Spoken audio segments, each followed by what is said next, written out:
parents lied about needing money for surgery, but used it to buy my sister a car. So I cut them off, and now they're desperate to reconcile. I'm a 28-year-old guy, and I've always been the type to help my family whenever they needed it. I grew up in a house where we weren't well off, but we got by. I worked hard, put myself through college, and landed a decent job that pays well.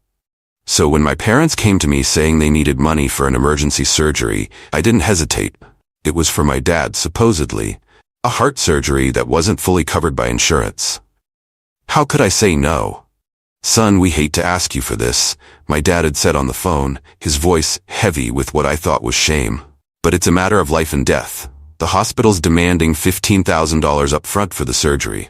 We've scraped together most of it, but we're short $8,000. It was a huge ask, but again, it was for my dad's health. I couldn't bear the thought of something happening to him, so I wired the money the next day. My parents thanked me profusely, saying they'd pay me back as soon as they could. I didn't really care about getting it back at that point. My dad's health was the priority. Weeks passed, and every time I asked how my dad was doing, my mom would deflect, giving vague answers like, "He's recovering," or "He's doing better." But something didn't sit right with me. There were no details, no mention of follow-up appointments, no updates about his health, just generic replies. Then one day, I found out the truth in the most painful way possible.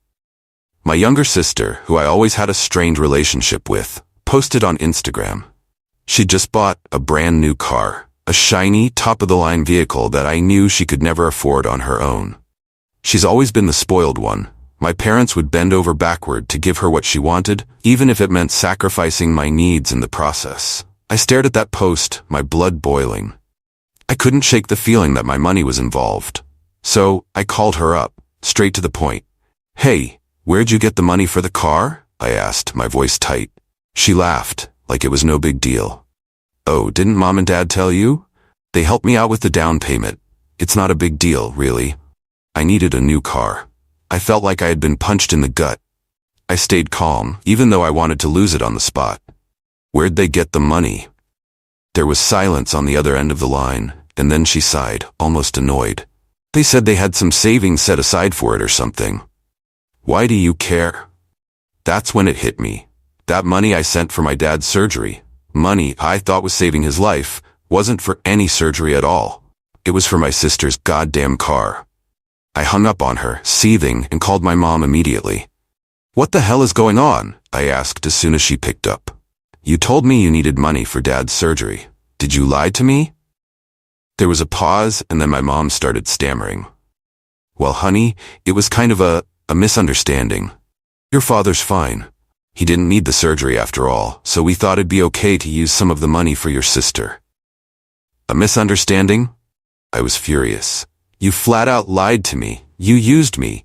That money was for a surgery, not to buy her a car."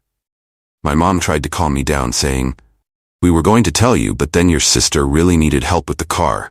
You know, she's had so many problems with her old one. We didn't think you'd mind."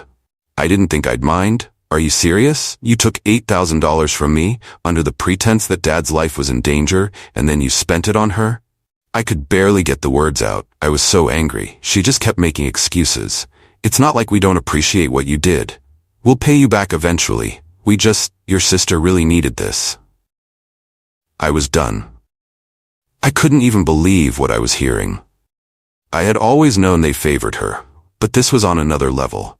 They had manipulated me, lied to my face, and spent my hard-earned money on something so frivolous when I thought it was saving my father's life. I hung up, unable to even deal with their lies anymore. For the next few days, I tried to cool off, but it kept eating away at me. My parents didn't reach out to apologize or explain further. They just pretended like nothing had happened. That's when I made the decision. I was cutting them off. No more money, no more help, no more involvement. I couldn't trust them anymore. When I finally texted my mom and dad to tell them how I felt, my message was clear. "You lied to me. You used me, and I'm done with it. Don't expect anything from me going forward. I'm cutting ties until you can own up to what you've done." The response I got was worse than I expected. Instead of an apology, They sent back defensive messages, claiming I was overreacting, that family sticks together, and I was being selfish for holding a grudge. Selfish. That's the word they used to describe me after everything I had done for them. Over the next couple of months, I ignored every call, every message, every attempt they made to pull me back in. They tried guilt-tripping me, telling me how hard things were for them, how my sister was struggling to make ends meet with her new car payments. I didn't care. I had been burned for the last time. Then came the unexpected part. I got a call from my sister, and to my surprise, she wasn't her usual entitled self. She sounded nervous. "Hey," she started, her voice soft. "I wanted to talk to you about everything." I stayed silent, waiting for her to continue. "Look, I didn't know about the surgery thing. Mom and Dad didn't tell me that they took money from you for it. I just thought they were helping me out.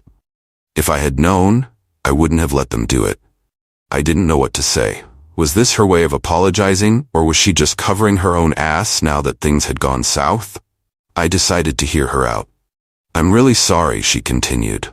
"I get why you're mad, and you have every right to be. I don't know how to fix it." For the first time, I heard something real in her voice. Guilt. Maybe it wasn't all her fault, but that didn't mean I was ready to let her or my parents off the hook. "I appreciate you saying that," I said after a long pause. "But it doesn't change what happened. They lied to me and you benefited from it, whether you knew or not. I'm not ready to just forget that." She seemed to accept that, and we hung up on a somewhat civil note. But it didn't change my mind about my parents. They hadn't owned up to their part in any of this. Weeks later, I got another message, this time from my dad. It was short but desperate. "Please talk to us. We're sorry for everything. We miss you." I thought about replying, but I didn't. They had lied to me, used me, and made me feel like I was nothing more than a bank to them. I wasn't ready to forgive that. Not yet, maybe not ever. Cutting them off was one of the hardest things I've ever done, but I knew it was necessary. Sometimes family doesn't mean what it's supposed to. Sometimes you have to choose your own peace over blood ties. If they ever really want to make things right, they know what they have to do. Until then, I'm moving forward, on my own terms. By the way, if you've read all the way to the end, go ahead and subscribe. Trust me, I've got more stories like this coming.